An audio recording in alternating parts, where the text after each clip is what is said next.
Welcome back, viewers at home. Now, I am joined by Mohammed Uzair Bhamjee, a licensed psychologist and owner of the Soulful Psychology, who is here to share his expertise as well as insight on the importance of mental health and the ways we can take care of our minds as well as well-being. Assalamu alaikum. Jazakallah so much for joining us this evening. Wa alaikum salam wa rahmatullahi wa barakatuh. Thank you for having me. It's a pleasure, and I think we're talking about something quite important today. Well, not to say other conversations are not, but this is quite, essential because, without addressing it, then we're seeing a high of, or rather an increased rate of depression, suicide, and so forth.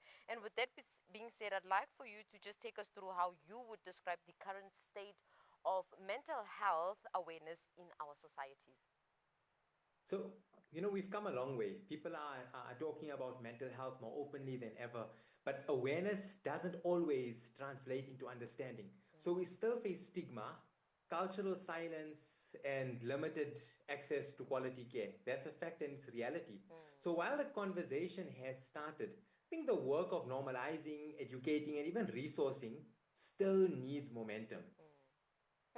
Now, with that being said, I'm just gonna, use this opportunity since I am speaking to a male, and we're seeing that, men actually suffer from mental health issues, but then they're not even in the stats because they don't go around seeking help; they die in silence.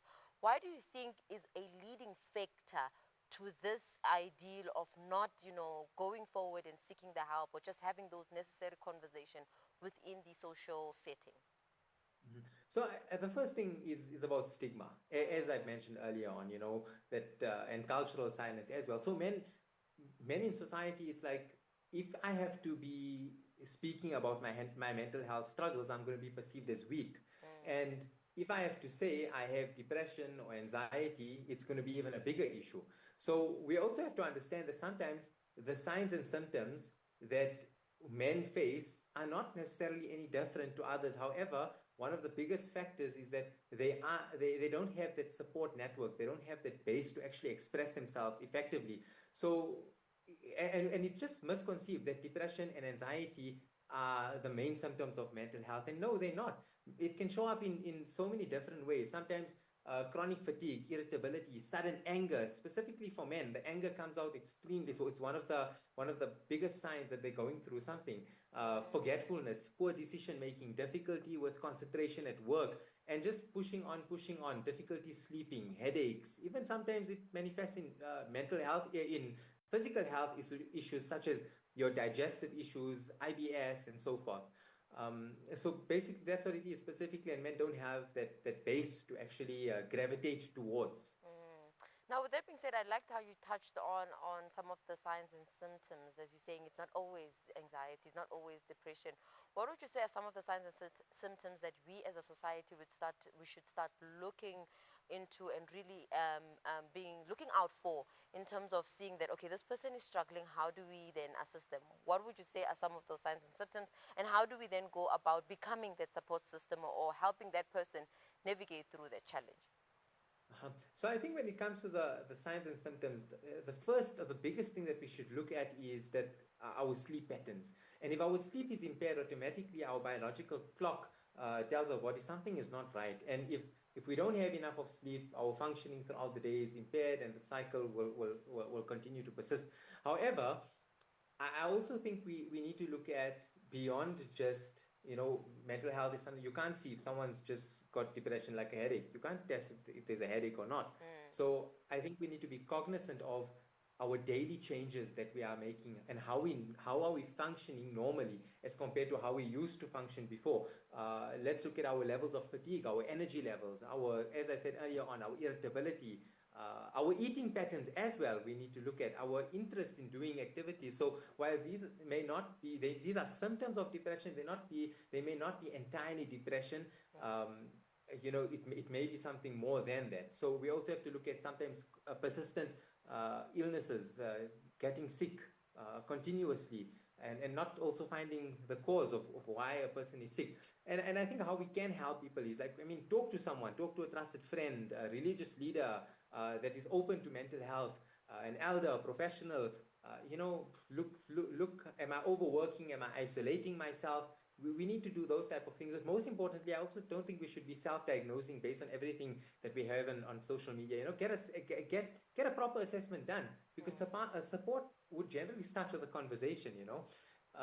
So yeah. Speaking on social media, and I think just coming back to the interesting facts on how there are, positive aspects around social media, but also there are negative aspects. And I think ones that pour in or contribute to, mental well-being of individuals are that of, as I mentioned earlier on, increased anxiety, depression, the fear of missing out, body image dissatisfaction, cyberbullying, sleep disruptions. I could go on listing some of these negatives that are triggered by us being on social media.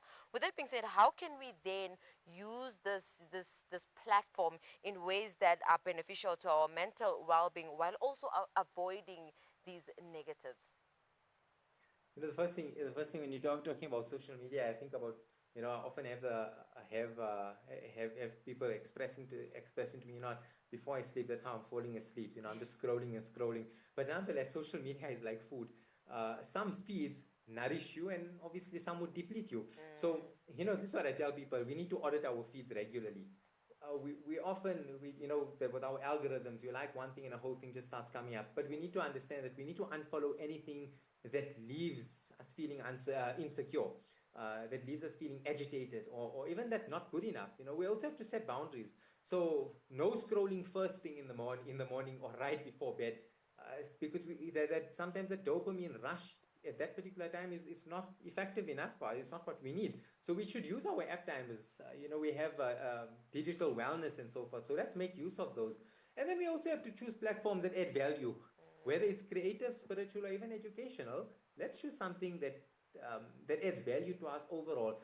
And there's a common saying, comparison is the thief of joy. I think if we stop comparing ourselves to other people, a lot of things would change overall. We need to look at where we were and where we are, and where we're actually heading based on our own goals. So let's not compare ourselves all the time, because especially when insufficient self-knowledge is within an individual, that comparison, it can actually do more harm than good. But coming back to social media, the goal isn't to delete everything. It's to use social media intentionally and not habitually. Now, speaking on choices and choosing things mindfully in that sense, we have individuals who are choosing ChatGPT as their therapist. What's your take on that? So it's interesting that you mentioned this, because I'm quite active within the field of AI, and obviously psychology as well, with another colleague of mine. We're constantly having these chats, and day by day people are telling us, we actually went on to ChatGPT and we tried using it to help us. But I think it can only be as good as you are, right? Nothing beats that human connection, human interaction. And I mean, it's a program. It can help maybe with some basic tools, understanding elements of few key points that are there. But I don't think it's a therapy tool for individuals to use, and that could actually cause more harm. And when clients come and tell me, we've been using ChatGPT, and I ask them, so then what are you doing here? They said, it's only a certain limit. It can help you with a few breathing activities. It can help you with, giving me an emotional wheel or telling me what's emotions. But it doesn't help me on how I can actually do it internally. How is that contributing to my life? And therapy is not only about speaking. There's different types of therapy which we can do on another segment on its own. But I think as a baseline, maybe just to understand a few things, yes, it's how you use it. Again, if you don't know how to use it, rather stay away from it, because it can cause harm. Now, Mohammed, in closing, in regards to our conversation, what key message would you like to leave our listeners with, considering that we are having a conversation around all things mental health? I think one of the main things is that people that are actually going out to seek help, I think we need to start small. You don't need to know everything. Just take that one step. If you're going to be using social media, you can Google a psychologist near you, calling a helpline, journaling your feelings, those type of things. Those things are a form of strength and not weakness. But in closing, I'd like to say that mental health isn't a luxury.